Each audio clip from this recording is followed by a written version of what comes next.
Сегодня 2 мая, суббота. Обсудим с вами последние новости по войне. В действительности изменений по линии фронта за неделю совсем немного. Но именно через фронт мне будет проще объяснить некоторые связанные темы. Так что не обессудьте, что, недорассказав про фронт, я буду внезапно уходить куда-то совсем далеко в сторону. Итак, погнали.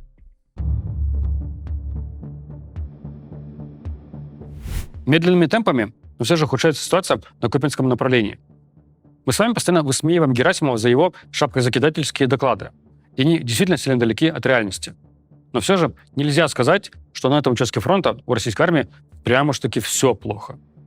На прошлой неделе я рассказывал про ситуацию с бойцами из 14-й бригады ВСУ, которые месяцами держат позиции на этом участке фронта, а последние почти 3 недели остались без нормального снабжения едой и водой. Вопрос ротации людей на фронте — это не просто вопрос того, что «Ой, я устал, хочу домой». Изучая опыт предыдущих войн, давно было установлено, что боевая эффективность солдата начинает быстро падать после 30 дней нахождения на передовой. К 60-му дню солдаты оказываются полностью эмоционально и физически истощены, из-за чего их эффективность близится к нулю. Вот в этот момент их позиции могут захватить даже не самые подготовленные, уступающие по численности подразделения.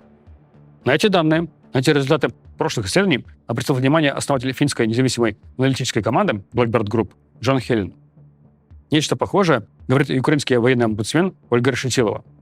Она сказала, что после 40 дней на передовой бойцам становится безразлично, выживут они или нет. И это речь про ситуацию, когда более или менее нормальное снабжение есть. А если его нет, то, конечно, ситуация усугубляется кардинально. В последние недели мы видим, как российские солдаты все больше приближаются к Куриловке и Ковшаровке. Это как раз та линия обороны, которую держали те самые истощенные солдаты из 14-й бригады. Видимо, в связи в том числе с тем скандалом, главнокомандующий ВСУ Александр Сырский подписал приказ, обязывающий командиров следить, чтобы бойцы находились на позициях не более 2 месяцев с обязательной ротацией. Чтобы пояснить вам, как я отношусь к этому приказу, расскажу одну историю. У меня есть друг, который в нулевых учился в Институте криптографии, связи и информатики Академии ФСБ России.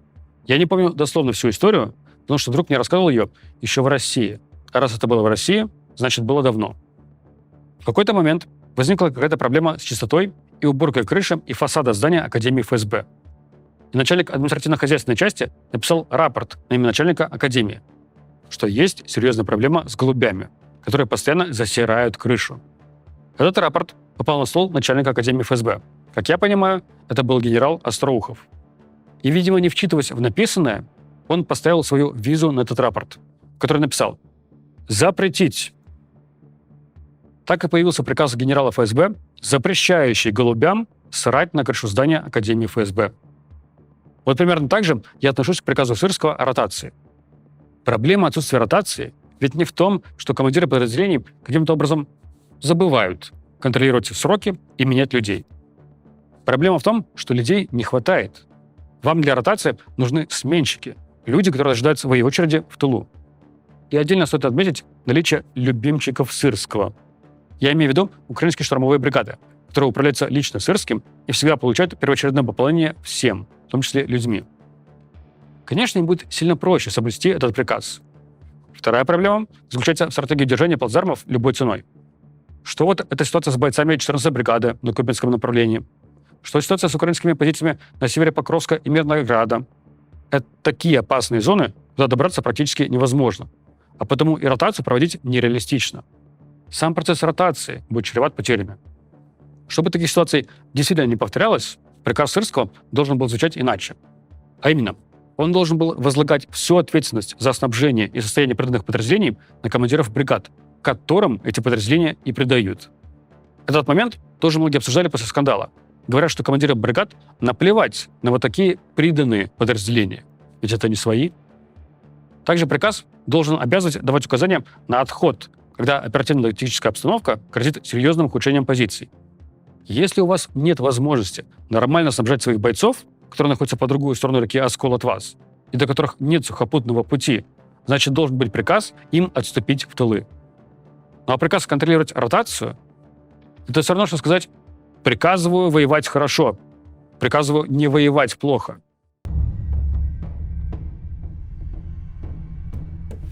В предыдущих паре соток, говоря о славянско-краматорском направлении, я больше затрагивал восточный фланг, район Калиников и рай Александровки. А вот последние дни приходит больше новостей с южного фланга, Константиновского направления. Украинский мониторинговый проект Deep заявляет о продвижении российских сил с запада и с востока от Константиновки. А сама Минобороны России заявила о захвате 2 населенных пунктов с этих сторон. А именно заявили Ильиновку на западе и Новодмитровку на востоке. По Ильиновке даже показали флаговтык. У исследователя, действующего по никнеймам Playfra, в последние пару недель было прям куча длинных постов про ситуацию в Константиновке. Насколько там все сейчас становится сложнее. Атакуя с 2 сторон, российские силы пытаются отрезать Константиновку от снабжения со стороны Алексеева-Дружковки. Помимо этого, я помню, как в прошлые месяца украинские военные подчеркивали активную работу российской авиации по городу. Французский исследователь Климан Мален, который занимается геолокацией российских авиаударов по линии фронта, также не раз отмечал в своих исследованиях, что район Константиновки является одним из приоритетных для российской авиации. Такие удары дают свой эффект, поскольку уничтожают здания, постройки и укрепления, которые могут использоваться украинскими военными подразделениями и особенно дроноводами. Один из популярных Z-авторов, Тимур Полевой, который ведет телеграм-канал «Авиахаб», на днях писал, что поставлена задача в кратчайшее время кратно увеличить применение планирующих авиабомб различных калибров. За месяц планируется выпускать от 20 до 24 тысяч авиабомб. При всем при том, что России действительно удается по многим позициям наращивать производство, вот в эти заявления про кратное увеличение авиабомб мы не верим. Сейчас Россия производит и применяет примерно 60 тысяч авиабомб в год. Если посмотреть статистику Генштаба ВСУ и Владимира Зеленского, то за месяц Россия в среднем запускает где-то 5-6 тысяч авиабомб. Получается, Тимур Полевой говорит о 4-кратном увеличении производства авиабомб за короткие сроки. Ну нет, это нереально. Мы считаем, что здесь есть бутылочное горлышко со взрывчаткой, не позволяющее настолько прям наращивать производство. Статистика Генштаба ВСУ, которую мы видим, показывает, что количество российских авиабомб каждый месяц не только растет, но порой и падает. Например, в апреле применили меньше авиабомб, чем в марте и феврале. По самолетам и летчикам бутылочного горлышка мы не видим. Изредка случаются все новые потери, но в запасе еще полно и техники, и экипажей. И вот вчера Генштаб ВСУ заявил поражение 2 самолетов Су-57 и 1 Су-34 на аэродроме Шагол Челябинской области. Су-57, он же Т-50, он же ПАКФА, несколько раз применялся в этой войне против Украины, пускай ракеты Х-59 и Х-69. Но это скорее эксперименты, испытания работы авиационного комплекса. Массово в этой войне он не применяется. Вот бомбардировщик Су-34 как раз является основным носителем тех самых планирующих авиабомб. О масштабе урона этим самолетам пока неизвестно. Раз уж мы заговорили про бутылочные горлышки, то для нас в последние пару месяцев главным фокусом внимания является другое бутылочное горлышко – люди. В предыдущих сериях украинская сторона заявляет, что с декабря прошлого года потери российской армии стабильно превышают набор на контракт. Из данных региональных бюджетов России, проанализированных немецким экономистом Янисом Клюге, мы знаем, что набор действительно упал, причем существенно, примерно на 20%. Насколько именно потери превышают набор, мы не знаем. У нас нет оперативных данных о потерях. А полагаться на официальное заявление одной из сторон, называющей потери противоположной стороны, бесполезно. Такие данные всегда будут искажены и подведены под желаемый вывод.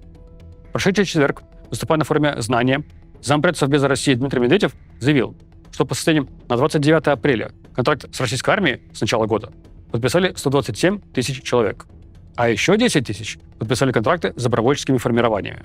Наверняка многие из вас не в курсе, в чем тут разница между одними добровольцами и другими. Поэтому поясню. Поучаствовать в войне можно в том числе, заключив контракт не с Минобороны России, а с добровольческими формированиями, которые типа оказывают содействие армии России, так называемое СВО. Такие контракты не являются бессрочными. И если у вас в нем написано дата окончания через полгода, например, то вас реально уволят через полгода. Если вы смотрели интервью Павла Губарева Дудю, то, во-первых, да что ж с вами не так? Зачем вы такое смотрите? Во-вторых, он там Юрию именно таким контрактом и объясняет, как это у него так получается. Быть то на фронте, то дома. То на фронте, то опять дома. Почему тогда все не бегут подписывать контракты именно таким образом? Потому что через добровольческие формирования вы не получаете все те миллионы рублей за подписание контракта, а также солидные социальные бонусы и прочие компенсации. По заявленной Медведевым цифре. Я понимаю, что он хочет услышать, это все вранье, выдумки. Но все же тут немного сложнее. В конце марта он заявлял, что с начала года набрано 80 тысяч человек. Получалось примерно 26 тысяч человек в месяц. Месяц спустя он заявляет 127 тысяч. 127 минус 80 равно 47 тысяч. А если добавить добровольческие формирования, то все 57 тысяч. Это что же, он хочет сказать, что в апреле набор резко так удвоился? К такому выводу, судя по всему, пришлось здание агентства, например. Но лично я не готов так сразу согласиться. Во-первых, мы уже сталкивались с таким, когда один и тот же чиновник заявляет разные цифры в течение года, при этом даже не пытаясь сопоставить их с тем, что он сам же заявлял незадолго до этого. Поэтому я скорее склоняюсь к тому, что Медведев хочет сказать, что набор в российскую армию держится на прошлогоднем уровне, в районе 30 тысяч человек в месяц. Если мы 127 тысяч поделим на 4 месяца, получится как раз чуть больше 30 тысяч. Во-вторых, сколько мы отслеживаем заявление Медведева, он не то чтобы прям сильно привирает. По крайней мере, в прошлые разы заявленные им цифры расходились с нашими и с украинскими, но, может, на процентов 10-20. Точно не в разы.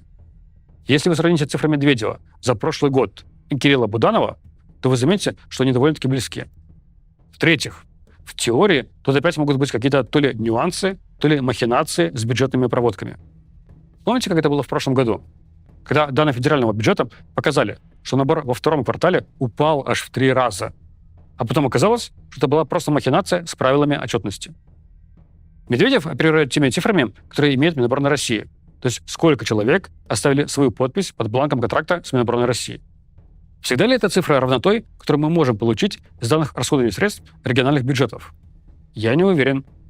Может быть такое, что человек уже учтен в статистике Минобороны России, потому что подпись он уже оставил, но еще не появился в статистике Яниса Клюге, потому что у региона с деньгами жопа, и выплату премии новобранцу задерживают на сколько-то месяцев. Хотя, признаюсь, что каких-то массовых жалоб на задержки с такими выплатами мы пока не встречали. В прошлых сводках, когда я комментировал заявление о потерях армии России, превышающих набор, я говорил, что мы пока не видим какого-либо эффекта на фронте, что довольно-таки странно. Ведь если у вас 4 месяца подряд становится все меньше и меньше людей, то эффект должен был проявиться. Кто-то не согласится со мной и сошлется на то, что даже по моим же сводкам получается, что изменений по линии фронта с каждым разом все меньше и меньше. Да, это так. Сейчас продвигаются еще медленнее, чем в прошлом году. Но все-таки от 4-5-месячного разрыва между потерями и набором я бы ожидал совсем другого. А именно возникновение множества уязвимостей российской армии на фронте, которыми бы воспользовалась украинская армия. Но не вижу я как-то в этих 4 месяцах новых наступательных тактических операций ВСУ, кроме той, что была в феврале на границе Днепропетровской и Запорожской областей. А ведь, по идее, российская армия еще дополнительно усугубляет эту проблему тем, что продолжает расширять линию фронта. Группировка войск «Север» продолжает заявлять все новые и новые приграничные села в Харьковской и Сумской областях.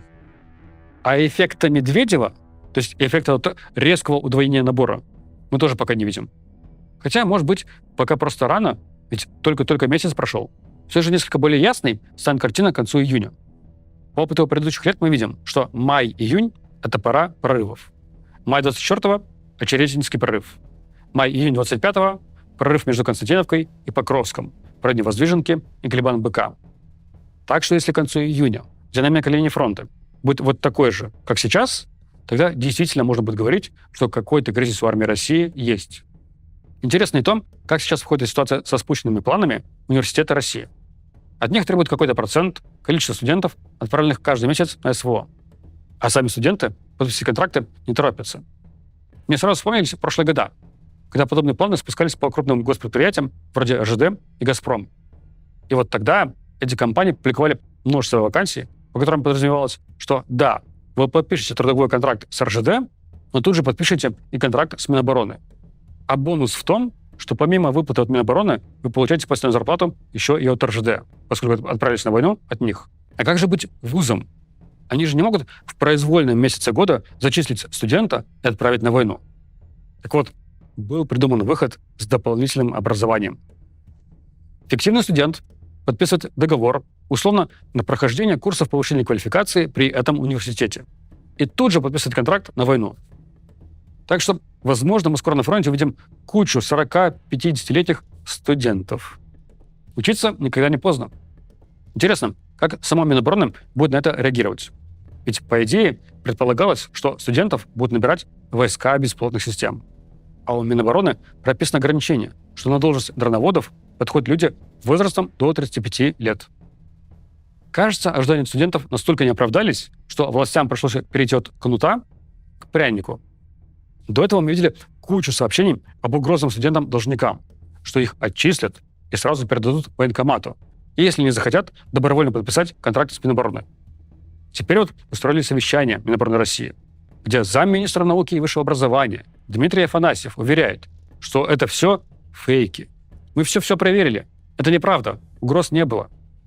На том же совещании замминистра обороны генерал Виктор Горемыкин тоже уверял, что военное ведомство гарантирует выполнение всех обязательств, предусмотренных контрактом, и что перевод военнослужащих войск беспилотных систем в другие подразделения рода войск без его личного согласия не допускается. Это намек на то, что вы не попадете в штурмовики. Но вот этот вот нюанс про личное согласие — это смешно.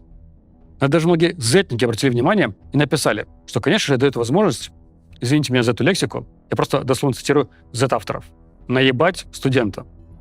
Можно принудить подписать согласие, можно тупо за него расписаться. А пока он до кого-нибудь достучится, нажалуется, от него уже ничего и не останется в штурмах. В контексте всей этой скрытой мобилизации и прочих дел, связанных с набором людей, стоит отметить, что Беларусь синхронизировала свои базы с Россией.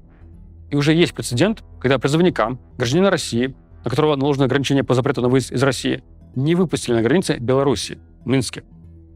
В Государственном ограниченном комитете Беларуси также подтвердили, что да, они теперь синхронизируются своими базами с Россией. Так что эту лавочку прикрыли.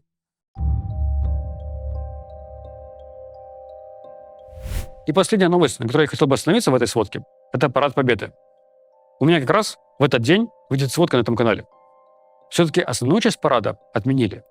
Будет только пеший строй плюс авиационная часть. Я думаю, что действительно боятся украинских ударов. Почему при этом не отменяют парад полностью? Ну, потому что исходит из того, что по людям, солдатам, бить не будут. Сложно во время парада поразить солдат, не задев гражданских, окружающих. А вот если бы участвовала наземная техника, то ее аккуратно поразить было бы проще. Ведь она изначально концентрируется за пределами Москвы на разных площадках, откуда уже выдвигается в центр. При этом перемирие таки объявили, но при этом только на 9 мая, и оно одностороннее. По идее, перемирие подразумевает, что две стороны соглашаются на условия. Но, как видите, Россия изобретает свои термины, свои понятия. Почему же при содействии Трампа объявили перемирие, вроде бы как обезопасив себя от возможных атак, но при этом основную часть парада все равно отменили? Я думаю, это потому, что масштаб ударных возможностей Украины за прошедшие месяцы заметно вырос. И если считать по дальнобойным беспилотникам, то он сравнялся с Россией. А как я уже много раз говорил, что если вы устраиваете по-настоящему массовую воздушную атаку, то будь у вас даже самое современное, самое крутое ПВО, часть все равно прилетит, пробьется и поразит цель. Московский парад Победы в целом все эти года, кроме прошлого, юбилейного, старался быть более скромным, что ли. Мы каждый год, начиная с 22-го, ведем подсчеты всех парадов и анализируем их. И было видно, что в 23-м и 24-м годах специально не привозили на парад в Москву танки, например. Хотя де-факто они были. И в некоторых других городах они в парадах участвовали. Но всем пофиг на другие города. Всем важнее картинка из Москвы. И если бы на этой картинке в Москве на параде были бы танки, в то время как они остро нужны были на фронте в те года, это вызвало бы лишнее недовольство. В прошлом году было 80-летие Победы, поэтому техники везде было резко больше. Хоть российская сторона и объявила на 9 мая перемирие в одностороннем порядке, я уверен, что, скорее всего, это выразится только в том, что не будет дальнобойных воздушных атак.